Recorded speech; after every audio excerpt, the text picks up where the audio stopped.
Bismillahirrahmanirrahim. Assalamualaikum warahmatullahi wabarakatuh. Alhamdulillah, wassalatu wassalamu ala rasulillah.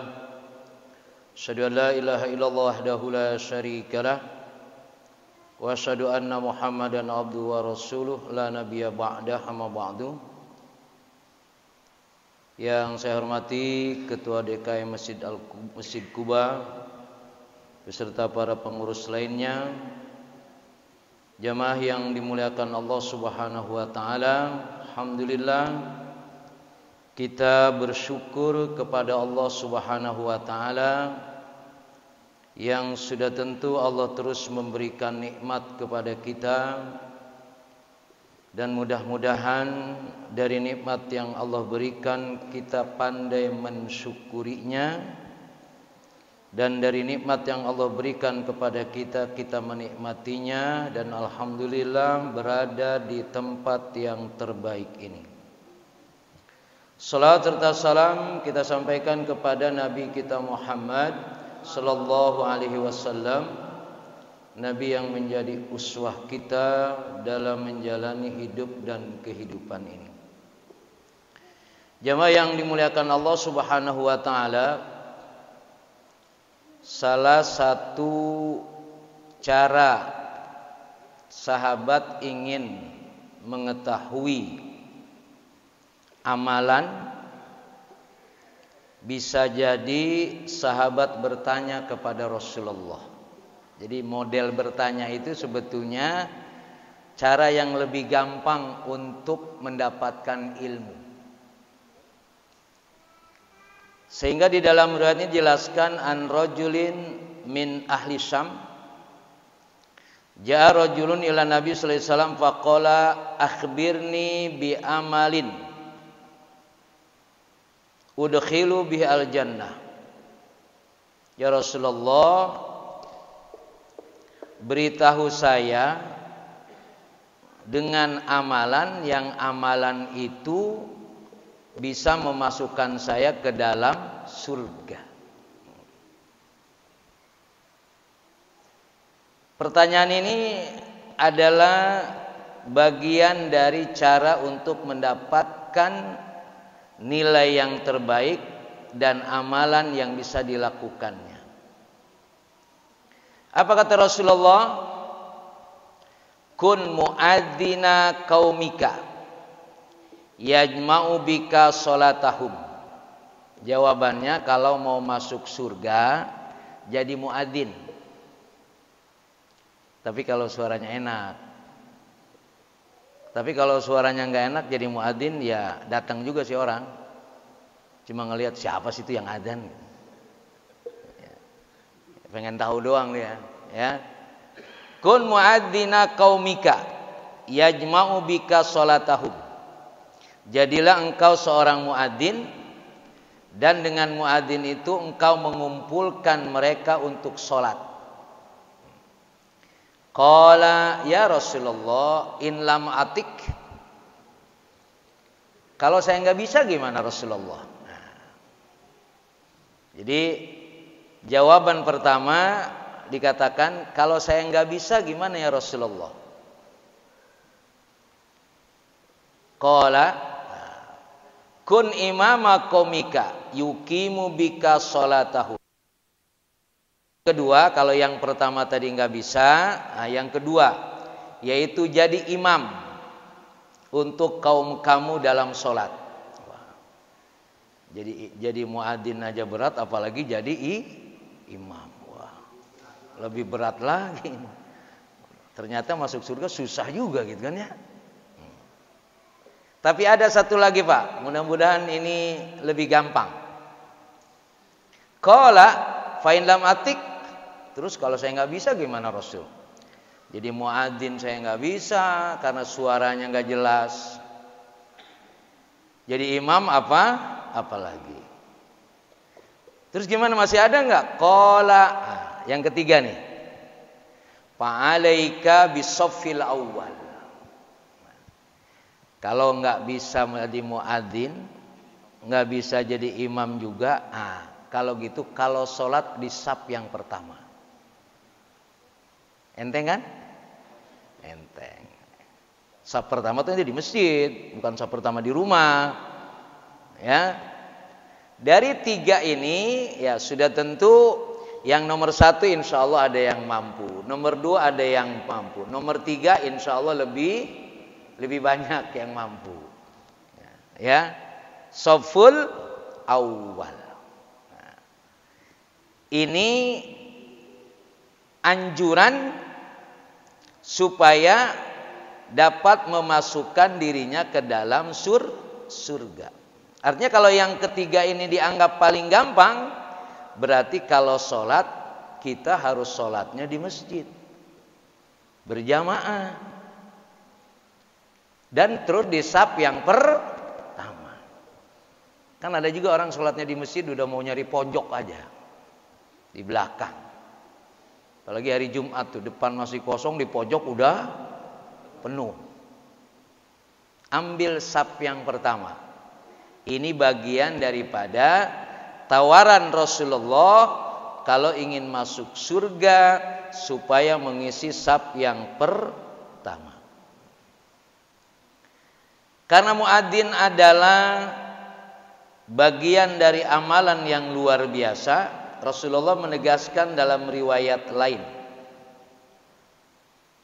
Anna Nabi SAW qala yaghfiru lil muadzin madda sautah walahu mislu ajri man salamahu min ghairi ayankus min ujurihim syai'un. Ini keutamaan muadzin.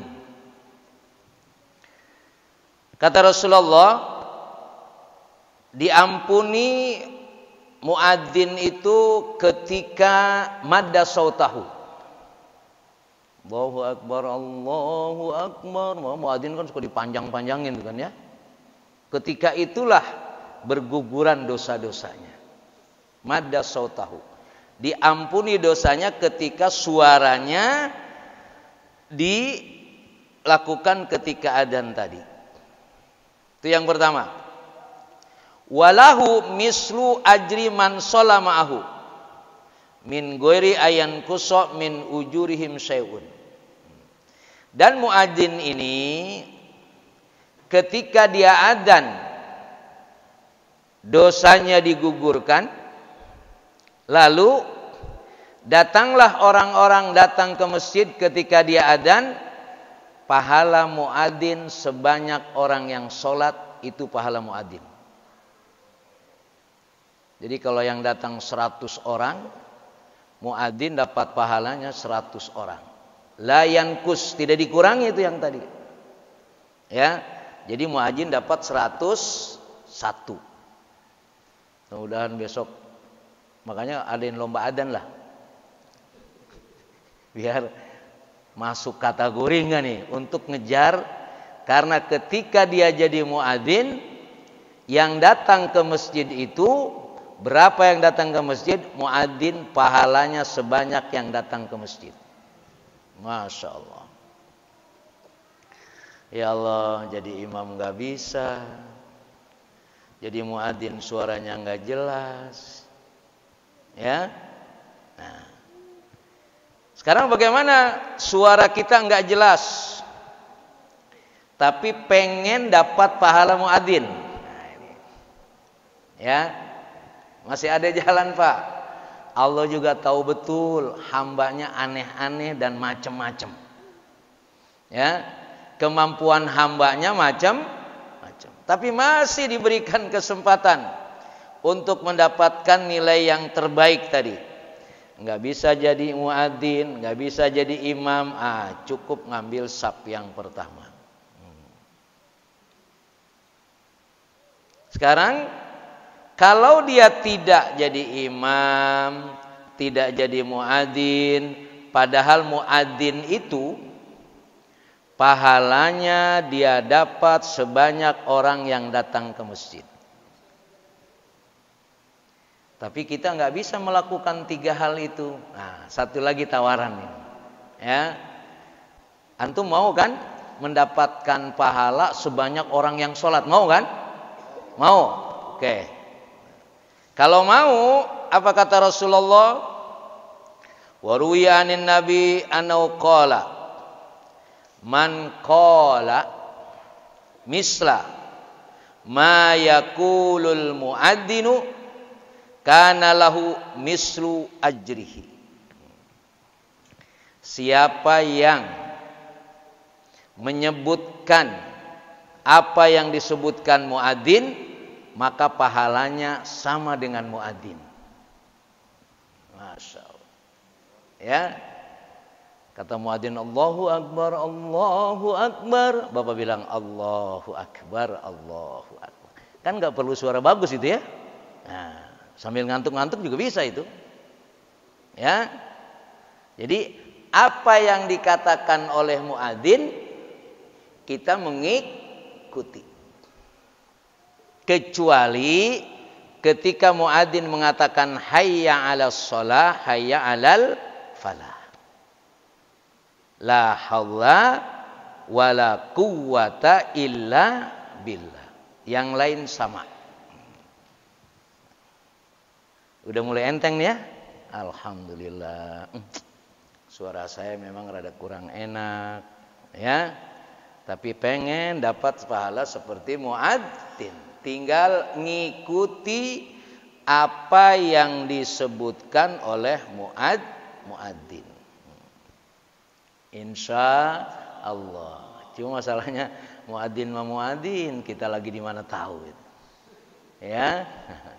Makanya bagaimana mengambil posisi pahala muadzin ini, andaikan pun kita belum sampai ke masjid, minimal sudah siap berangkat ke masjid, sehingga begitu muadzin Allahu Akbar sampai akhir kita bisa mengikutinya.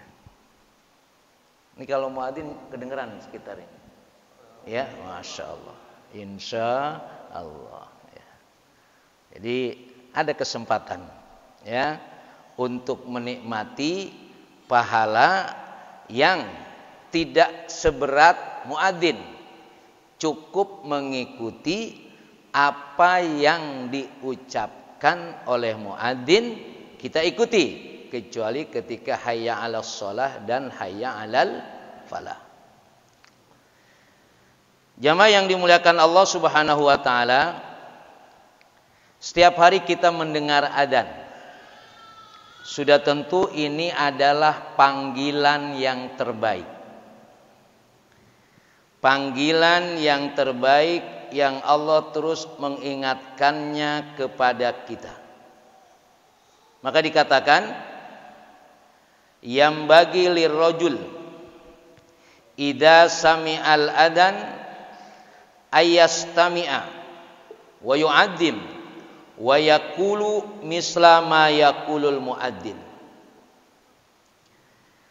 Maka seseorang itu kalau mendengar adzan seharusnya dia ayastami, mendengarkan. Wa yu'adzim, dan mengagungkan adzan tadi. Wa yaqulu ma yaqulul muadzin, dan supaya yang mendengarkan tadi mengucapkan sebagaimana diucapkan oleh muadzin. Kan sementara ini kita kadang-kadang sama adzan kurang begitu perhatian. Ada yang memperhatikan adzan, begitu adzan, ya udah adzan lagi. Nah, begitu. Kayaknya nyesel banget denger adzan. Ya. Padahal ini adalah bagian dari tawaran Allah dan Rasulullah kepada kita untuk memahami adzan yang kita dengar setiap hari. Dari sisi ini, jamaah yang dimuliakan Allah Subhanahu wa taala, adzan bukan sekedar panggilan hanya untuk sholat. Makanya kalimat-kalimat dalam adzan itu kalimat yang banyak menyebutkan nilai tauhid. Dari Allahu Akbar, asyhadu alla ilaha illallah sampai akhir. Kita lihat apa yang dijelaskan oleh para ulama kaitannya ketika muadzin menyampaikan adzan dengan kalimat yang terus kita dengar. Sehari berapa kali kita dengar adzan? Ya, kalau saya sehari 20 kali dengar adzan. Karena ada 4 masjid di sekitar rumah saya dan adzan semua itu. Ya, jadi kalau 5 20. Maka pilih salah satunya saja. Mana yang dijadikan untuk muadzin tadi. Ketika muadzin mengatakan, apa yang diucapkan oleh muadzin di sini? Allahu Akbar, Allahu Akbar. Secara zahir artinya Allahu A'dham. Allah Maha Besar. Padahal pengertian yang lebih dalam dari kalimat Allahu Akbar itu adalah fastagolu bi amalihi watruku asghalad dunya. Ketika muadzin menyampaikan Allahu Akbar, kita waktu itu sedang ngapain, Pak? Dikatakan di sini, waktu itu kebanyakan kita sedang sibuk urusan dunia. Ya. Waktu kita mendengar kalimat Allahu Akbar itu, ya, fastagolu bi amalih. Kita sedang sibuk dengan apa yang kita kerjakan sesuai dengan profesi kita. Maka dikatakan wastagolu watruku asghalad dunya. Maka sebetulnya ketika kita mendengar kalimat Allahu Akbar dan Allah juga tahu kita dalam keadaan sibuk, dikatakan watruku. Tinggalkan kesibukan dunia. Watruku asghalad dunia. Kembali sekarang bertanya kepada kita, ketika terdengar suara adzan, apa yang sedang kita lakukan? Sudah tentu bermacam-macam orang waktu itu melakukan sesuai dengan profesinya. Ya. Maka sudah tentu bisa jadi ada amalan, ada pekerjaan yang bisa ditinggalkan dan juga tidak bisa ditinggalkan. Walaupun kalimat dipahami di sini utruku asghalad dunya, tinggalkan kesibukan dunia ketika terdengar kalimat Allahu Akbar. Cuma kembali kepada kita, apakah yang sedang kita kerjakan itu bisa ditinggalkan atau tidak bisa ditinggalkan? Sehingga kalimat watruku asghalad dunya ini kita meninggalkannya karena memang pekerjaan itu dapat kita tinggalkan. Kalau saya kasih contoh, ada pekerjaan yang nggak bisa ditinggalkan ketika terdengar suara adzan. Misalnya seorang dokter sedang mengoperasi pasiennya. Ya. Wah, saya udah ngaji ini, kalau dengar adzan harus tinggalin urusan dunia. Ya, dia lagi operasi pasiennya, dia tinggalin aja pasiennya udah. Ya, langsung dia sholat, alhamdulillah, pulang dari sholat, innalillahi wa inna ilaihi raji'un. Nah, ketika kita mendengar tadi sudah tentu ya ada yang bisa ditinggalkan dan ada yang tidak bisa ditinggalkan. Karena memang dikatakan di situ Allah tahu kita sedang sibuk urusan dunia. Lalu dikatakan sudah urusan dunia utruku, tinggalkan. Wa idza qala asyhadu an la ilaha illallah. Asyhadu an la ilaha illallah artinya aku bersaksi bahwa tidak ada Tuhan selain Allah. Ketika muadzin mengatakan ini, Asyhadu annahu wahidun la syarikalah. Wa ma'nahu annallaha qad amarakum bi amrin fattabi'uhu amrahu. Jadi ketika muadzin mengatakan asyhadu alla ilaha illallah, dan kita menyatakan memang bahwa tidak ada Tuhan selain Allah, berarti la syarikalah. Maka ketika kita mendengar itu, apa maksudnya? Allah memerintahkan kamu untuk melakukan sesuatu, maka ikuti. Jadi ketika menyatakan asyhadu alla ilaha illallah tadi, Allah memerintahkan sesuatu kepada kita, maka perintahnya kita ikuti atau tidak? Harus kita ikuti. Karena bisa jadi ketika terdengar suara asyhadu alla ilallah juga ada panggilan lain. Ya. Jadi kalau dalam satu waktu ada dua panggilan, panggilan Allah dan panggilan selain Allah, mana yang harus kita ikuti? Otomatis panggilan Allah. Kalau kita mengambil panggilan selain Allah, berarti kita syirik. Karena panggilan selain Allah lebih diutamakan. Lah. Dari sisi ini kita melihat bahwa bagaimana kita memahami panggilan Allah. Dan sudah tentu tidak ada panggilan yang lebih hebat kecuali panggilan Allah. Tapi kita menjawab panggilan yang lain.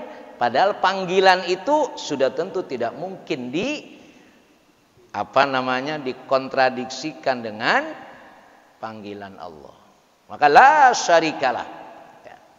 Tidak ada yang harus kita jawab kecuali panggilan Allah. Padahal panggilan ini sebetulnya Allah memerintahkan sesuatu kepada kita. Kalau kita sudah meyakini, mengakui tidak ada Tuhan selain Allah, dan Allah memanggil kita untuk melakukan sesuatu, maka kita harus mengikuti.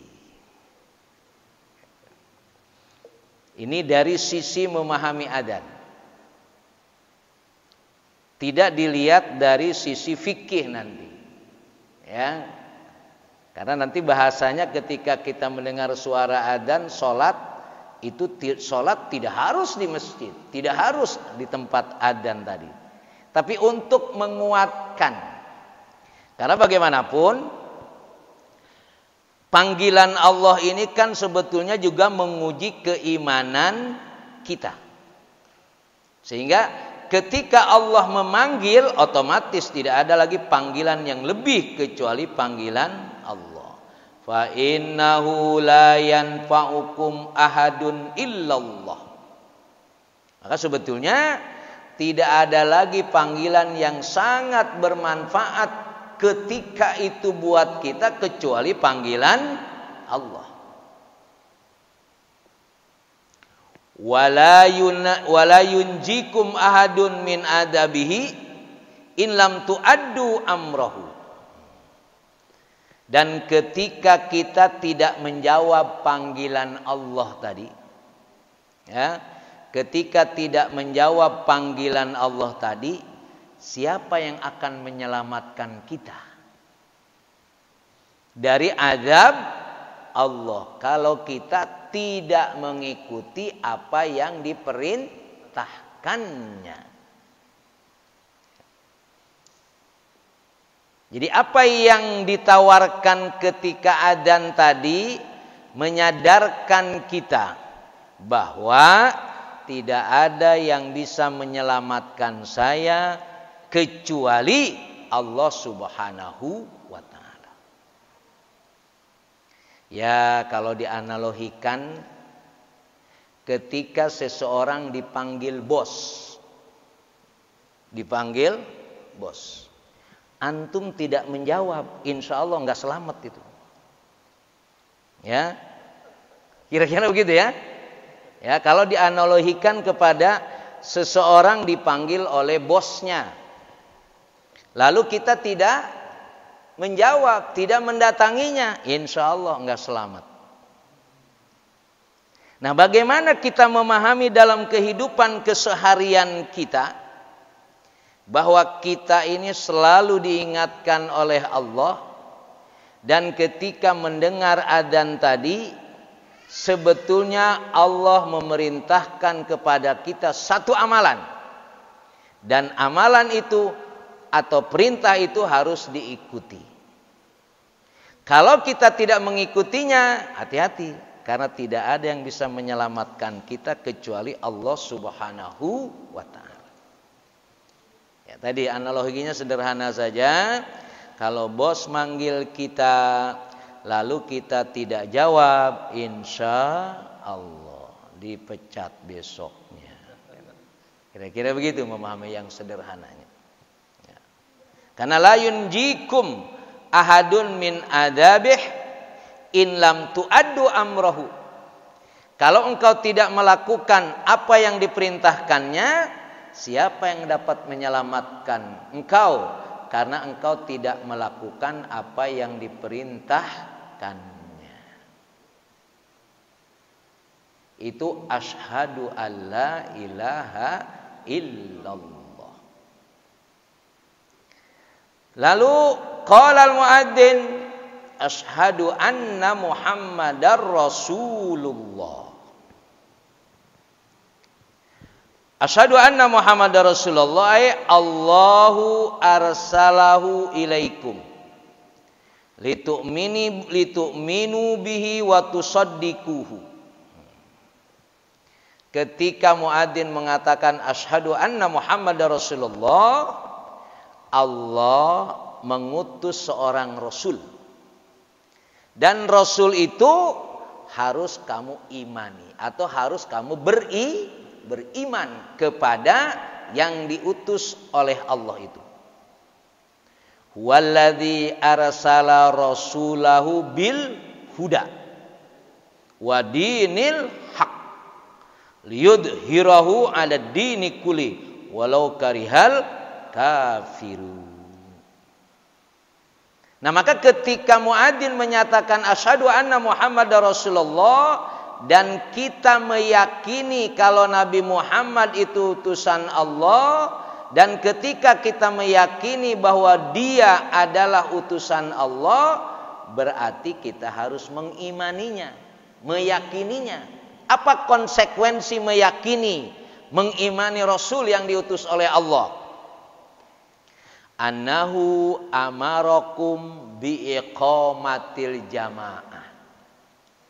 Bahwa ketika asyhadu anna Muhammadar Rasulullah itu, Rasulullah memerintahkan kamu untuk sholat. Sholatnya berjamaah.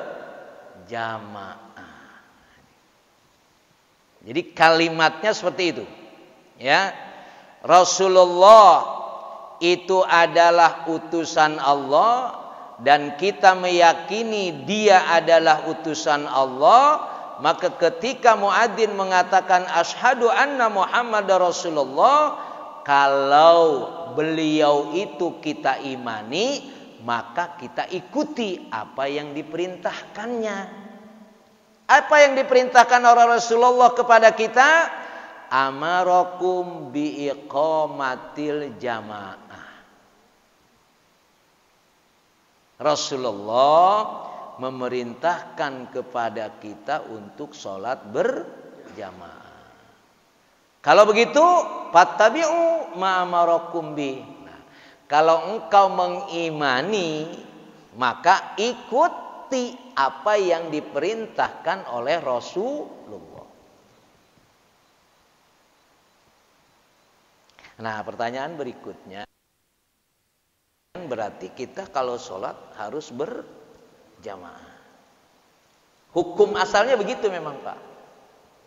Ya, hukum asalnya, karena yang namanya ibadah itu adalah al-aslu fil ibadah itu al-ittiba. Yang namanya ibadah itu qaidahnya mengikuti. Siapa yang kita ikuti? Dalam kasus sholat ini kita ikuti otomatis Rasulullah. Rasulullah Nabi Muhammad sallallahu alaihi wasallam. Boleh enggak kita tidak sholat berjamaah? Boleh enggak? Boleh. Ya. Boleh kita tidak sholat berjamaah. Karena hukum itu bisa berubah sesuai dengan kondisinya. Al-hukmu yaduru ma'al illati wujudan wa adaman. Maka kalau saya tanya definisi sehat itu apa, Pak? Antum sehat enggak? Sehat. Apa cirinya orang sehat? Pak. Ciri orang sehat itu sholat berjamaah di masjid. Loh, kapan kita tidak boleh atau boleh tidak berjamaah ke masjid? Kalau sakit. Ya, ini kaitannya dengan ilat, alasan boleh kita tidak berjamaah ke masjid, boleh. Karena hukum tadi berubah. Boleh nggak kita makan barang yang haram? Boleh. Asal alasannya apa? Ilatnya apa? Reasonnya apa? Boleh makan barang yang haram kalau tidak ada yang halal. Dan kalau tidak makan yang haram mati, maka yang haram boleh dimakan. Coba kalau dalil ini bahaya nih. Boleh nggak saya korupsi? Boleh, wong saya jadi anggota dewan pakai modal. Buat balikin modal. Bahaya ini. Jadi hukum itu berubah. Maka ketika kita, Bapak-Bapak sekalian, tidak sholat berjamaah, pastikan apa benar kita tidak perlu berjamaah ke masjid. Kita yang menentukan ilatnya. Ya, tinggal nanti dipertanggungjawabkan di hadapan Allah nanti. Berapa alasan kita tidak melaksanakan itu. Jadi tetap hukum asalnya yang namanya mengikuti apa yang dicontohkan Rasulullah itu ketika asyhadu anna Muhammadar Rasulullah. Kalau kita mengimani, bersaksi bahwa Nabi Muhammad itu utusan Allah, ya, dan Nabi Muhammad yang kita yakini tadi memerintahkan kepada kita untuk sholat berjamaah, berarti kita harus mengikutinya. Bagaimana kalau tidak mengikutinya? Boleh. Ya, kalau dalam fikih sholat berjamaah itu hukumnya apa? Tidak wajib, sunnah muakkadah. Walaupun ada yang mengatakan wajib, tapi jumhur ulama lebih banyak mengatakan sunnah muakkadah, tidak wajib. Walaupun ada dalil-dalil yang bisa dijadikan wajib. Apa dalil yang dinyatakan wajib sholat berjamaah? Satu diantaranya, ada orang yang buta. Dia buta. Udah gitu rumahnya jauh dari masjid. Udah gitu nggak ada yang nuntun lagi. Buta, rumahnya jauh dari masjid, nggak ada yang nuntun. Terus jalannya juga banyak binatang-binatang yang membahayakan. Dia minta dispensasi sama Rasulullah. Ya, saya ini buta. Kemudian dari rumah ke masjid jauh. Udah gitu nggak ada yang nuntun. Udah itu jalannya becek lah kira-kira ya, macam-macam. Ya sudah kalau kata Rasulullah, nggak apa-apa. Tapi Rasulullah balik nanya lagi. Hal sami'tan nida? Ente dengar adzan nggak? Dengar. Kalau dengar berangkat ke masjid. Ya. Makanya adzan ini repot juga kalau kedengeran sama bapak ini. Alasannya nggak ada. Ya, ya. Makanya kan ada orang bilang adzan itu ya, yang nggak demen adzan kan setan doang. Yang takut adzan siapa? Setan. Setan itu kalau dengar adzan larinya terbirit-birit. Ya. Ya. Jadi makanya kalau kita sih enggak lari, enggak diem aja. Nah, ya minimal setengah setan berarti gitu ya. Enggak lari. Ya. Tuh. Jadi boleh kita tidak ke masjid, tapi ada alasannya. Reasonnya harus jelas. Karena hukum itu berubah. Al-hukmu yaduru ma'al illati wujudan wa adaman. Makanya tadi tuh, kenapa ente gak ke masjid? Ana sakit. Nah, sakitnya itulah yang menyebabkan dia boleh tidak ke masjid. Makanya Bapak sehat atau enggak? Sehat. Sehat, tapi ente enggak ada ke masjid, sakit berarti. Ya. Kalau namanya sehat, kalau sholatnya berada di masjid, itu ciri sehat. Karena boleh kita tidak ke masjid kalau sakit. Jadi amarakum bi iqamatil jamaah fattabi'u ma amarakum bi. Ketika kita mendengar asyhadu anna Muhammadar Rasulullah, siapa Muhammad itu? Dia adalah Rasul Allah dan kita meyakini dia Rasul Allah, maka kita harus mentaatinya. Dan dalam adzan itu Rasul memerintahkan kepada kita untuk sholat berjamaah, berarti ikuti. Ya, ikuti. Fa idza qala hayya 'alas shalah, muadzin mengatakan hayya 'alas shalah. Apa maksudnya? Asri'u ila ada'is shalah. Hana waktu shalah faaqimuha wa la tuakhiruha an waqtiha wa shalluha bil jamaah. Ketika kita mendengar hayya 'alas shalah, maka jangan tunda waktu sholat. Waktu sholat sudah sampai, jangan ditunda, dan lakukan sholatnya berjamaah. Jadi ketika hayya 'alas shalah, ayo sholat. Nah, kita bilang apa? Tar dulu kan gitu bisa jadi. Ya. Pengertiannya di sini adalah jangan ditunda sholatnya dan lakukan berjamaah. Makanya kalau nggak salah pernah saya jelaskan pada pertemuan Sabtu dulu itu, begitu datang waktu sholat, sebut saja duhur jam 12, dia tidak sholat jam 12, sholatnya jam 1. Pas mau sholat head,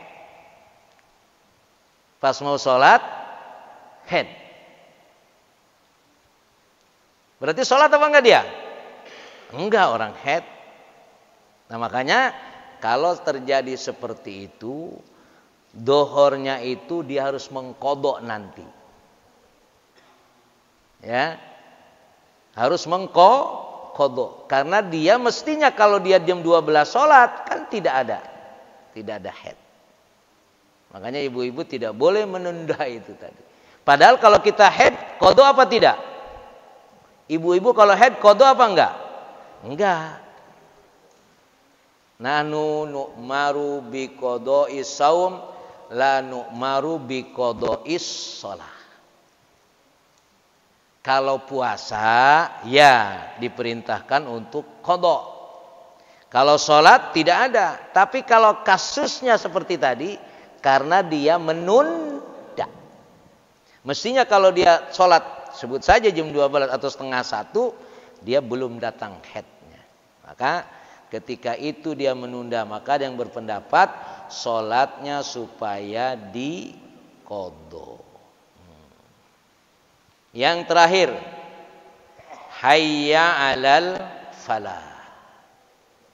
Ya, falah ini jangan sampai keliru. Kalau lamnya ada syiddahnya jadi falah. Falah itu artinya apa? Petani. Jadi kalau hayya 'alal falah, nah itu benar. Mari menuju kemenangan. Tapi kalau hayya 'alal falah, mari menuju petani. Falah itu petani. Ya. Bedanya cuma syiddah aja itu. Ya. Beda syiddah maknanya jadi berubah. Ketika kita mendengar hayya 'alal falah, asri'u ilan najat was sa'adah. Bersegeralah kamu menuju keselamatan dan kemuliaan. Jadi tawaran ketika hayya 'alal falah, setelah hayya 'alas shalah itu nilai orang yang melaksanakan sholat tadi, maka dia akan mendapatkan an-najat was sa'adah, yaitu keselamatan dan kemuliaan. Wa ma'nahu anna amilahu aujab fala tuakhiru amalahu. Nah, dengan kata lain jamaah yang dimuliakan Allah Subhanahu wa taala, maka dengan kita melaksanakan sholat berarti kita menjemput keselamatan dan kemuliaan. Berarti orang yang tidak melaksanakan sholat tidak merasakan keselamatan dan kemuliaan. Itu harus kita yakini. Ya sudah tentu di dunia ini orang melakukan apapun bisa saja dia masih merasa aman-aman saja. Ya kan? Ya. Orang nggak sholat biasa saja tuh. Saya punya tetangga tuh preman, jarang sakit. Jarang sakit. Tatoan lagi. Giliran yang sholat batuk mulu. Ya. Firaun kan katanya nggak sakit-sakit ya. Firaun nggak sakit-sakit. Langsung ditenggelamkan aja di laut, langsung mati dia. Makanya Bapak kalau sakit, alhamdulillah. Jangan bilang, gue sholat juga, sakit juga. Itu sakit itu nikmat itu. Nah maka ketika mendengar hayya 'alal falah tadi, asri'u ilan najat was sa'adah. Dengan mendengar kalimat falah setelah sholat itu, apa yang kita dapatkan? Kita menjemput keselamatan dan kebahagiaan.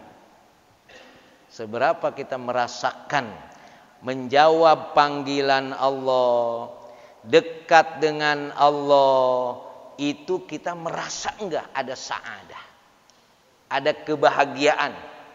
Ada kebahagiaan tersendiri ketika kita melaksanakan sholat. Karena hanya orang yang sholat tadilah dia akan mendapatkan falah. Nah kebahagiaan ini harus dijemput, mengawalinya dengan sholat. Maka kembali kepada kita jamaah yang dimuliakan Allah Subhanahu wa ta'ala. Seberapa kita merasakan hidup ini rasanya enak, senang, sa'adah, ya?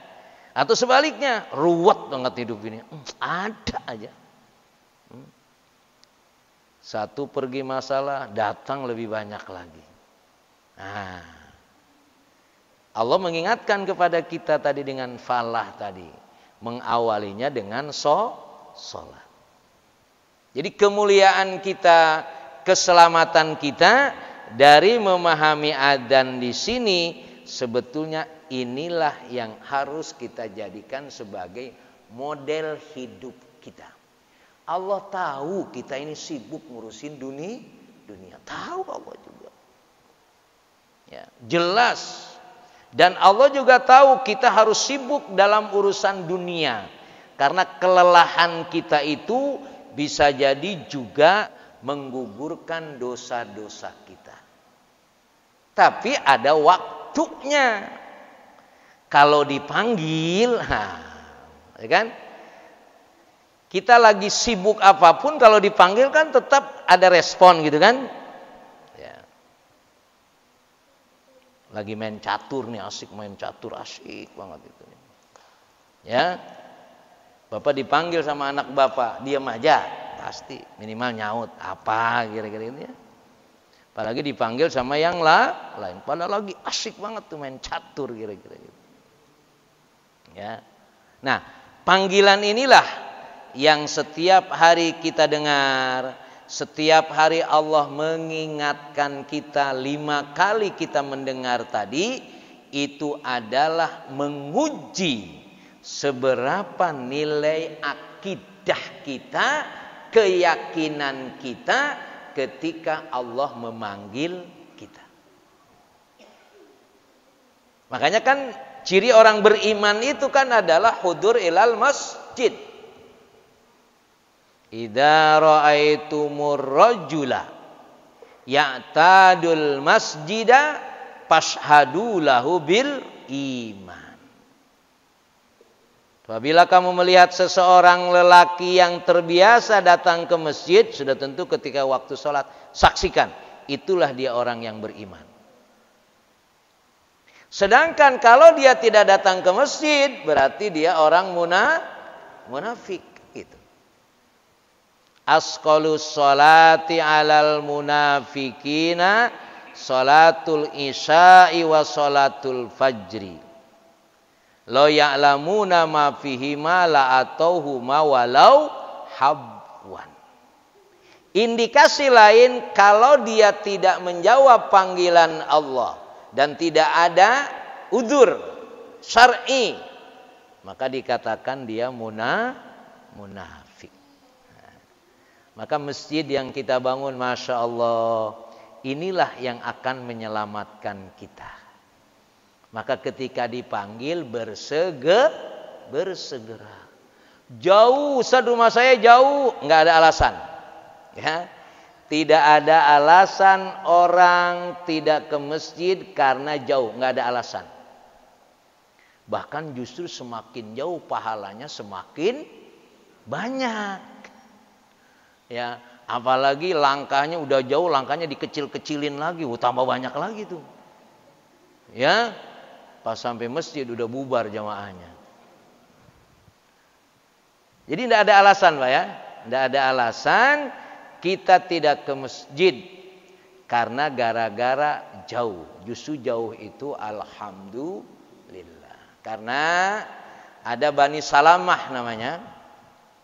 Bani Salamah itu rumahnya jauh dari masjid. Dan dia mau pindah ke masjid, dekat masjid, kebetulan ada tanah kosong kira-kira gitu. Ya. Lalu bilang ke Rasulullah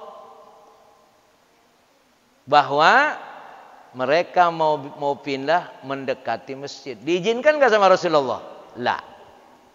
Kata Rasulullah, jangan. Langkah kamu dari tempat kamu sekarang itu dihitung. Saya tanya, Pak, yang dekat masjid sama yang jauh biasanya datangnya duluan siapa? Ya, yang kalau yang dekat mah monitornya terlalu luar biasa, baru juga adzan. Ya, begitu terdengar suara imam, wah kayaknya kalau hari ini Ustadz Arif nih surahnya rada panjang ini. Ya udah, ya. Jadi Masya Allah, ya makanya tidak ada alasan untuk tidak datang ke masjid karena jauh. Nah, dan ini baru terasa nanti ketika kita sudah meninggalkan dunia ini. Ya. La ilaha illallah. I'lamu anna wahidun la syarikalah. Akhlisu sholatakum liwajhillahi ta'ala. Maka meyakini perintah Allah, mengikuti perintah Rasulullah salat berjamaah, Allah akan menyelamatkan kita. Tapi kalimat la ilaha illallah introspeksi. Usahakan dalam ibadah ini kita harus ikhlas. Nah, kunci ibadah di sini nih yang harus menjadi bagian yang harus kita ingatkan diri kita. Kalimat la ilaha illallah artinya ibadah yang kita lakukan semata-mata karena Allah. Tidak ada yang lain.